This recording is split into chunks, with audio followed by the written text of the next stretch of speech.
Jacksonville Jaguars fans, welcome in. Really excited for this show. Friday, February 14th. Happy Valentine's Day to all of y'all out there, to those who celebrate. The Jaguars, they're potentially going to have a lot of options with the 5th overall pick, right? There's a bunch of options that I would be really, really excited about, but I'm ready to take my stand on who I think the Jaguars should pick with the 5th overall pick in the 2025 NFL draft. It's early. Still, 3 months almost until the draft? 2.5. But I'm ready to make my stand. Ready to stake my claim for who I think should be the 5th pick if things go the way I expect them to. Excited to get into it. Really appreciate y'all tuning in, supporting the channel throughout this wild offseason that we've had so far. A lot more to come with the general manager hire that's going to happen probably in the next 7 to 8, 9 days, something like that. Free agency, the draft. It's going to be such a fun offseason filled with hope, thanks to the Jaguars finally moving in a new direction. So, if Travis Hunter or Abdul Carter falls to you, I think you got to take him. Even though you have edge guys, Abdul Carter is just too good to pass on. Same thing with Travis Hunter. But I don't think that will happen. The Jaguars currently pick at 5. I do not think Travis Hunter or Abdul Carter will fall to 5. I think they're both going to be taken. So we're not going to delve into that too much here. There's a real chance that Ashton Jeanty, Will Johnson, Malachi Starks, Tyler Warren, Tedero McMillan, Luther Burden, Will Campbell, that all those guys, or almost every single one of them, is available. And I would honestly be happy with any of them. Like, if the day one of the draft comes and goes and any of those guys is on the Jaguars roster, I think they've gotten a lot better.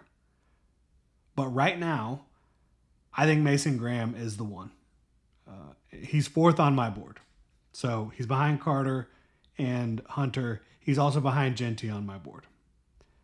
I personally have them in the same, right next to, like, they're super close. And so just with the positional value, with the consistency that I've seen from Mason Graham, with the risk that comes with taking a running back that highly, running back is so dependent on everything else around them, I would go Mason Graham. That's what I would do as of right now. If the top 4 goes the way I expect and Hunter and Carter are gone, Mason Graham would absolutely be my pick.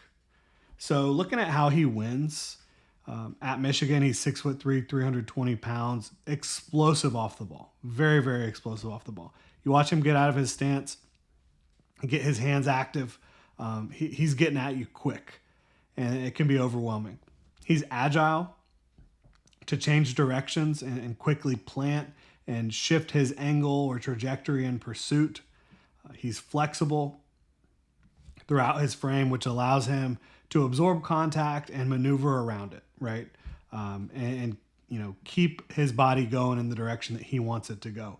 His hands, strong punch, extremely active immediately when you're making contact and throughout the rep, winning with combos that include swipes, clubs, swims, bull rushes, all those things. All those are winning combos for him in the pass rush department especially.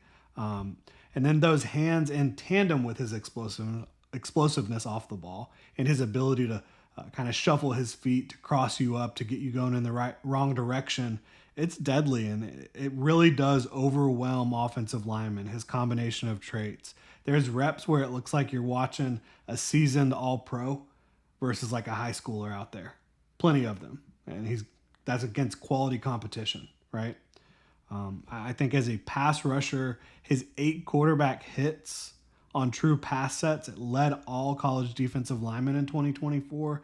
And that just kind of illustrates when he knows you're throwing the football, when it is a true pass set, a situation where you got to push the ball down the field a little bit, good luck slowing down Mason Graham, right? Good luck. And he's extremely stout against the run. He can anchor down at a very high level. He can create push. He can stack and shed. He has ball vision, like Anthony Campanile talks about. Like, he's consistently got his eyes on the football and able to play off of that. He makes insanely athletic tackles in pursuit. 320-pound dude being able to leave his feet and extend to bring down a ball carrier is absolutely wild. His missed tackle rate is under 5%. Incredibly rare along the defensive front to be that consistent as a tackler. Like, once you get to the ball carrier, not missing, that's special. And he's also 5th in the country among all interior defensive linemen in 2024 in stops. And that's a tackle that constitutes a failure for the offense. So that's like a tackle behind the line of scrimmage, at the line of scrimmage, close to. That's a tackle on 3rd down that prevents a 1st down, 4th down, etc. Like, that is big time tackles.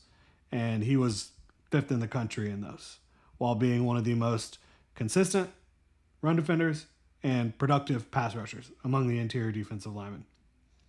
So his ability to rush the passer and play the run from multiple alignments across the front, it's special.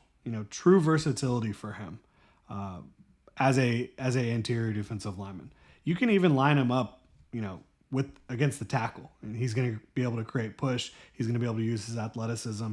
I'm not saying you want to do that all the time, but like, he has true versatility to play across the defensive front.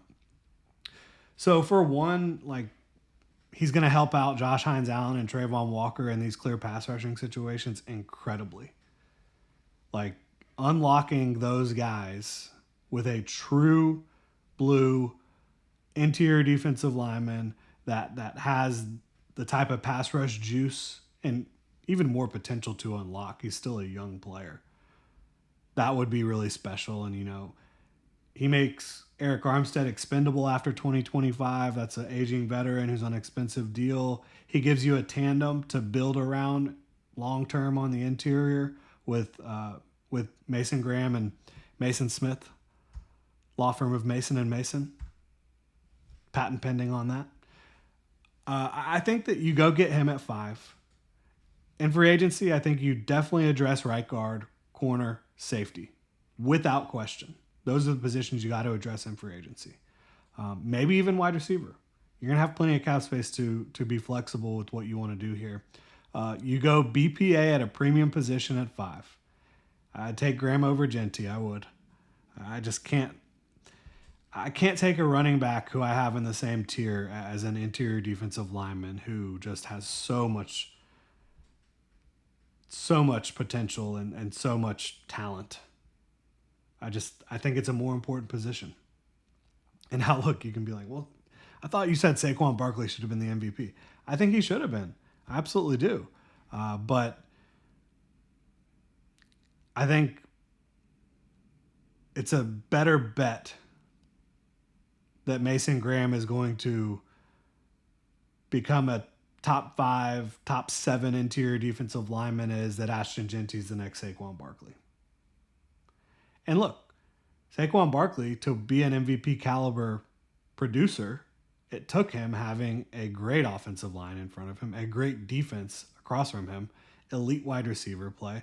I think if the Jaguars had a truly complete team and you wanted to take Ashton Genty at 5, sure. But I don't see that. I really don't. I think the running back is kind of that last piece you drop in to put things over the top versus the one you build around. I think you can see that pretty consistently throughout the league. The running backs that have the best years are in a position where they're like the icing on the cupcake, So as deep as this defensive line class is, and it is very deep, I would be very nervous that you see a major run on defensive linemen before pick 36 and you feel like you missed out on like the true 3-down guys up front. I'm nervous as hell about that if you pass on Mason Graham. And going to pull up the consensus big board here and talk about which guys I think are probably going to be gone before pick 36. Pulling this up over at NFL Mock Draft Database. I think they do a great job. A little too much ads, but it's hard to avoid ads in this day and age. So interior defensive line.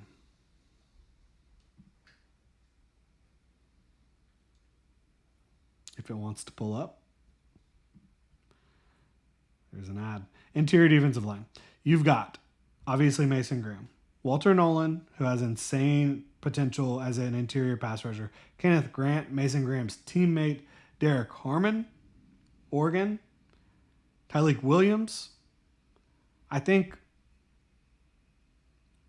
those are the guys that are kind of consensus at the top. And I think they'll all be gone before pick 36. Graham, Nolan, Grant, Harmon, Williams. I do.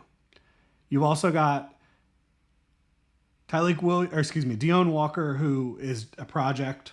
So, taking him at 36 would be rich in my mind. You could certainly try to wait till later and try to develop him, but that's a project. Alfred Collins, great run defender. Doesn't give you anything as a pass rusher. TJ Sanders, he's like 290 pounds at most, right? So he's undersized. The one that I really feel great about, who could be there at 36, is Darius Alexander. And I think he should go top 15, top 20, based on his athletic traits, his tape out of Toledo. He's insane. Insane. But even I don't have in the same class as a Mason Graham. And if the NFL really takes that guy seriously, I don't know how he makes it to 36, quite frankly. And then after that, I feel like you've got some guys that could hit here and there, but Mason Graham is the best of the bunch. So I say you go get the best of the bunch in a great class. I think that's a good way to play it. Try to emulate the Eagles. Personally, I would love to see Mason Graham, then some combination with the next few picks of interior offensive line, wide receiver, corner, edge. You can also just go sign an edge, a veteran edge. There's going to be plenty of guys out there. But yeah, assuming the value lines up with those picks afterwards, that's kind of the direction I'd be heading. But I'm ready to kind of plant my flag on the Mason Graham hill and say that he's the one that I would take at 5 overall. Having a defense that can get off the field in big situations is so huge, and he's going to help you do that. And he's going to help you defend the run. You've got Josh Hines-Allen and Trayvon Walker, who are both really talented run defenders. Mason Smith gives you a real deal run defender on the interior. And, hopefully Devon Hamilton plays better in 2025 than he did in 2024, with an extra year removed from the medical situation he had. And hopefully Eric Armstead plays better on the interior than he did last year at edge. And hopefully Mason Smith takes a step forward. But that's a lot of hoping. I don't have to hope when I talk about Mason Graham's projection, right? I feel really darn good about it. So let me know what y'all think in the comment section below. If you enjoy the content, please like and subscribe. Y'all have a good one.